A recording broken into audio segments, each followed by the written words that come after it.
So, as I said before, the tone mapper we will look at was developed by Reinhard et al. At SIGGRAPH 2002, presented. So it had already some time to prove itself, so to say. It's widely used, so most light simulation products and also HDR photography tools have it, and it has both a global and a local variant. So they were both presented. Here you see the difference between a global and a local approach. Yeah. Just a question to the local approach, that would be convolution, right? Yes, in some way. I mean, usually convolution is by a fixed kernel, so your kernel function is the same. Here, this could be a nonlinear kernel. So it's not that it's linear convolution in the sense that you have one fixed kernel that does it, but you have a nonlinear mapping. In this sense, it's not really convolution, but the implementations are in this spirit. So if you want to have it fast. So parallelization strategies that work for convolutions also work for that. Okay. Sorry. Might be that the kernel might be rectangular as well, or is it just really size and features of the kernel? Usually I will go into the local approach later, but you usually have to adapt the feature size. So either then you do multiple passes with different discretizations of your kernel size, or you take a huge kernel and vary the kernel function. So, okay, here the difference between a global and a local approach. I'm not 100% sure how well this is perceivable on this projector, but for example, you see that the local approach has much more contrast in the cupola above, or for example in the mosaics on the church wall. But the global one already works very well, is faster, but doesn't give you all the possibilities that your eye would give you. So, the steps. This is just a short outline. I will explain what is meant with these formulas. Of course, if you want to have in-depth details on this, the references at the end of the lecture. So here I present the global version. So you now have one mapping function of the whole image, or of the luminance values of the whole image to a color space. So the first thing you do is you compute some kind of average of the image. So since you do not know if this is this inherently a very dark image, or is it globally a very bright image, you somehow have to set the baseline, so to say. And this is done with the log average. So you don't just average the sum, so you don't sum up and divide, because this would give unproportional weight to the large values, because they are somehow exponentially distributed, you can imagine. So this takes care of that. So you average in log space and then convert back into exponential. And then you have some kind of average of your scene. So this is the approximate average brightness of the image that I'm looking at. And then you map this to a middle gray value. So A is now what you define as you want to have middle gray. This you can vary. This also depends on what the range is you have available. And this now sets the bar. So everything above this middle gray will be brighter, everything below would be darker. And then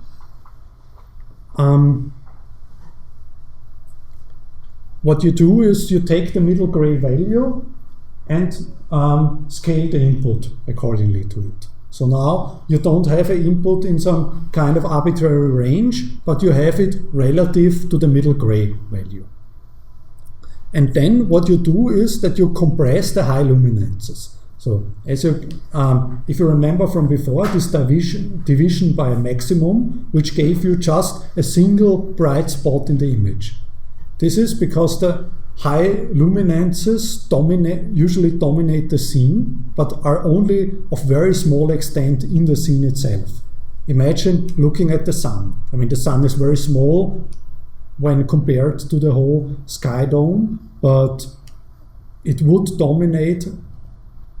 It has immensely higher brightness values than the surrounding blue of the sky.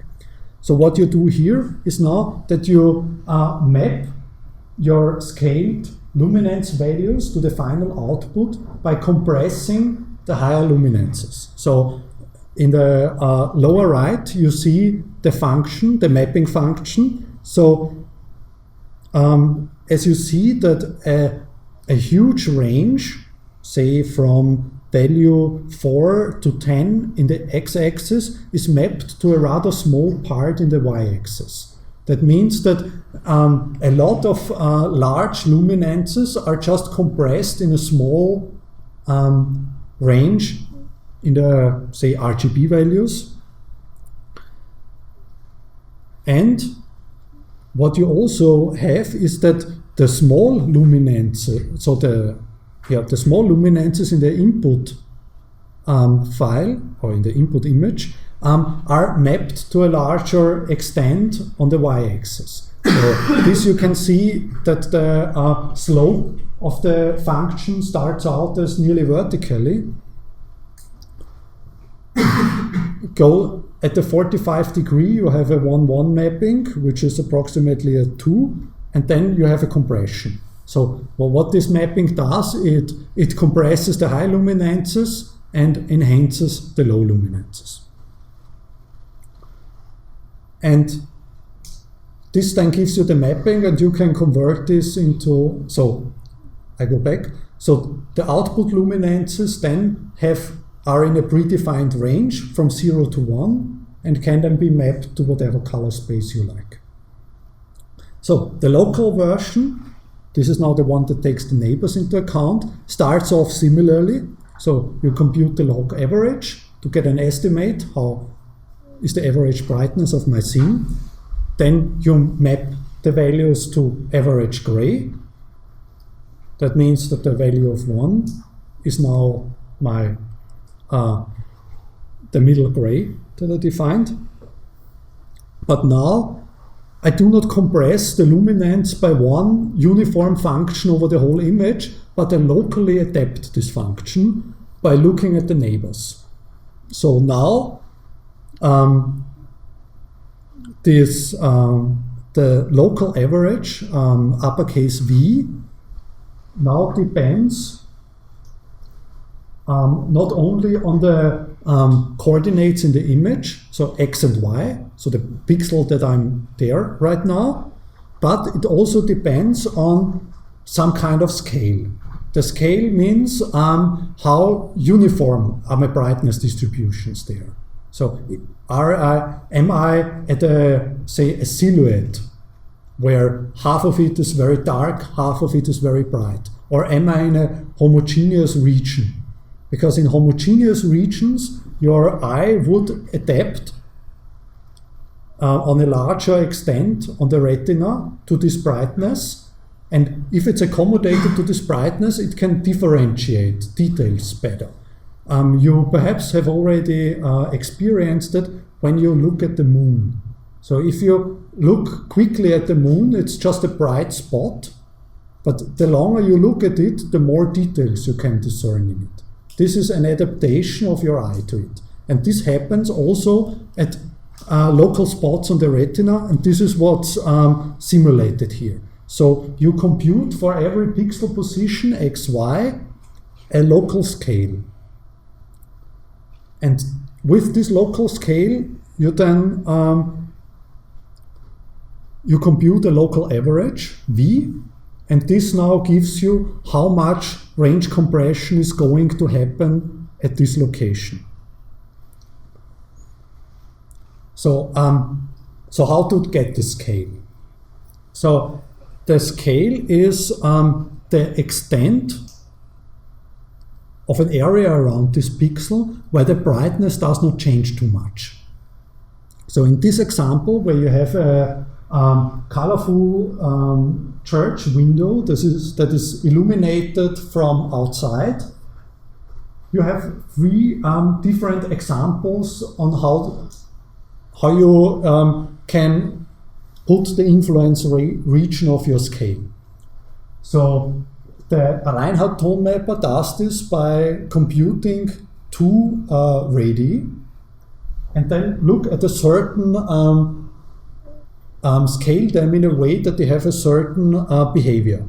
So in the very top, you assume that the pixel is in the center of the two concentric circles. So this is the pixel that I want to tone map now. And if I put two concentric small circles around it, then I see that the center area, the smaller circle, is quite smooth in the distribution of brightnesses. But the outer circle is very smooth too. So there is no significant difference between the small and the large circle. That means that my scale is too small. That means that I could enlarge my circles even more and still retain smoothness. In the center example, you see the correct application. So the center disk has smooth values, so they are approximately the same brightness. But if you take now the outer circle that intersects the window, you see that suddenly in this footprint very large brightness values are. So you see that the small circle is smooth, but the surrounding area is not smooth. And this is what you want to achieve when you determine the local scale. So the larger the local scale is, the more you are looking at a large patch of equal brightnesses, and your eye would adapt to that.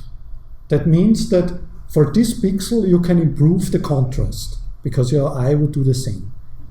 Another failure case, what you should not do is that you make the disks too large, as shown in the bottom example, because here bright values are already in the inner disk. So this scale would be too large. I go back. So what you get by this, when you know the scale, you know in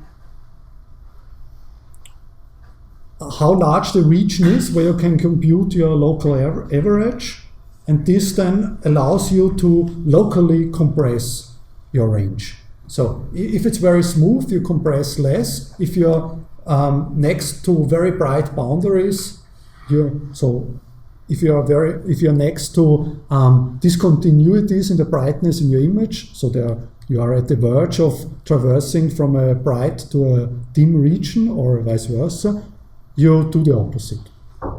Yeah? The ratio between the larger radius or smaller is constant? Exactly. Yeah.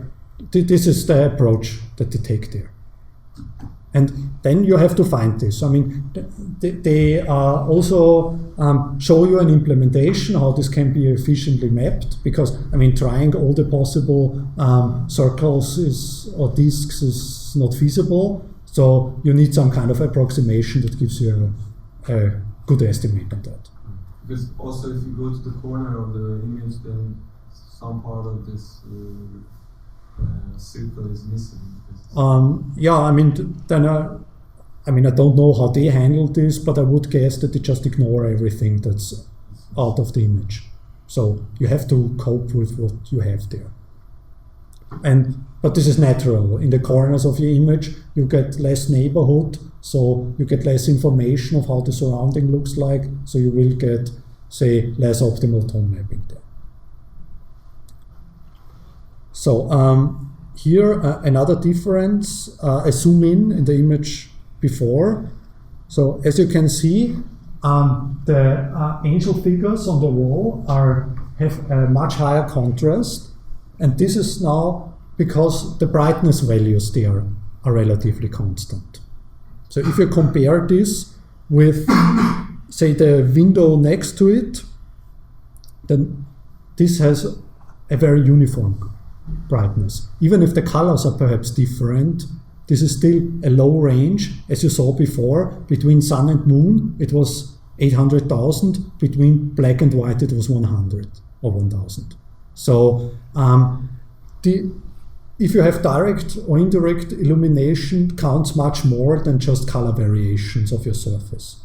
So here the tone mapper corrects detectly in its local version that the brightness values are quite uniform in this region, so it enhances the contrast. So now this concludes the Reinhard tone mapper. There are also other tone mapping approaches. So in this SIGGRAPH 2002 was the year of the tone mappers, because there were 3 tone mapping approaches presented. So one of those was the bilateral filter. So perhaps you already heard of bilateral filtering in computer vision, perhaps. You can imagine it as a Gaussian smoothing that does not smooth over edges. So if you have a large difference in your image, then it does not smooth this away. So you can also call it edge preserving smoothing. And you can imagine that this is somehow conceptually similar to this scale estimation of Reinhard, because the scale estimation looks where do the brightness values differ a lot. So these are, say, my brightness edges in the image, and then it doesn't try to propagate contrast enhancement over this edge. And the bilateral filters can do the same thing, because they just stop the filtering process at edges. Then another approach by Fatal, gradient processing. This is, you can imagine an image. Say you have only a luminance channel of a single color, then you can imagine your image as a height function. So bright spots correspond to high peaks, dim regions to low valleys. And what they do in this work is that they look at the gradients, so how steep are the slopes in my image, and then they compress in gradient range. This allows them to preserve low gradients, because these are small slopes are the details in the dimly illuminated regions, and the very high slopes are the ramp ups to the bright spots. So if you just reduce the high gradients, you also get a similar behavior, that you only reduce the range in non-uniform regions. So these are 3 approaches that do approximately the same. They have the same underlying idea, but they have different approaches to it. So the one of Reinhard goes more into what's used in photography. There are these exposure plates that you can use. Bilateral filtering immediately uses a well-established filtering paradigm in signal processing, but it's most likely very suboptimal from a perceptual point of view. Gradient processing allows a very fast application. But perceptually, of these 3 works, the Reinhard tone mapper is the best. And these speed increases that you perhaps needed 13 years ago are not really relevant now, so you don't need to take approximations that were highly relevant before into account anymore, and just have something that's less efficient but gives you an out-of-the-box nice solution. And if you check Wikipedia, the German version has a longer list. They list approximately 20 different variants. The literature for that is Reinhard not only started that, but also continued research in that, and he's seen as one of the, say, experts that to go to when tone mapping is concerned. He wrote a book about that, so high dynamic range imaging, and you can also see these 3 papers. If you want to know how this field developed, you just check, for example, the Reinhard paper on the digital library of ACM. You can do this from here, from the university, so you get an account, you get immediate access to the whole digital library of ACM, and there you can just click on Cited By. And then you get the long list of papers that referenced the original work by Reinhard, and then you can sort them via years and look what different approaches were used. Good. That concludes the tone mapping part. Are there any questions?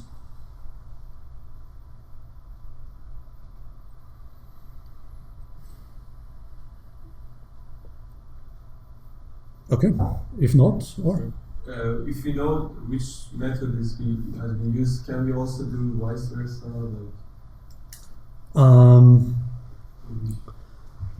To some extent.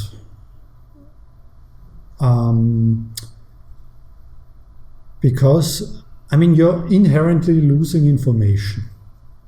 Because,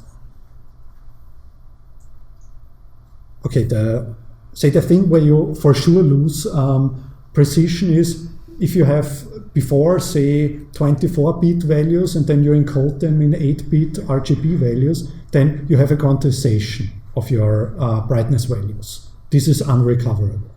This is just lost. The other thing is if you use local approaches that take the neighborhood information into account and then do different things in different regions of the image, then it could be that you have some kind of ambiguity if you want to reverse this process. Because then it could be that you either had, say, in the original data, large brightness values and a small scale, and a large range compression then, or the range was already small like that, and you just used less compression. So you do not have the full information on how local approaches adapt to certain parts of the image. You will have to infer this somehow, I would guess, like an optimization approach. So you would like that locally you should have the same scale that you assume, that you reconstruct, and then you can recover your signal. But you will not be able to recover all of it. With global approaches, it should be possible, yeah. Okay. Yeah. If you combine the global and the local ones as the Reinhard tone map one does, are they weighted in any way? Or are equal parts of the global one and the local one? If you look here, the local version has this expression, so the scaled luminance is then divided by some kind of local average, and the global version, the first 2 steps are identical, but then it uses the scaled value only at the very center to, say, compute this local average. So the global version is a special case of the local version, that there is not a certain weighting going on. If you, in the end, you combine the global picture and the local picture or not? No. I thought you do that. Okay. No. The luminance output, this is what you get. So for each picture location, you get a scaled luminance between 0 and 1 by the global approach and by the local approach. So here, it also immediately gives you the output luminance. Okay. So that there is no combination going on. Okay. Further questions? Okay, then thank you for your attention, and this concludes this rendering lecture. Okay.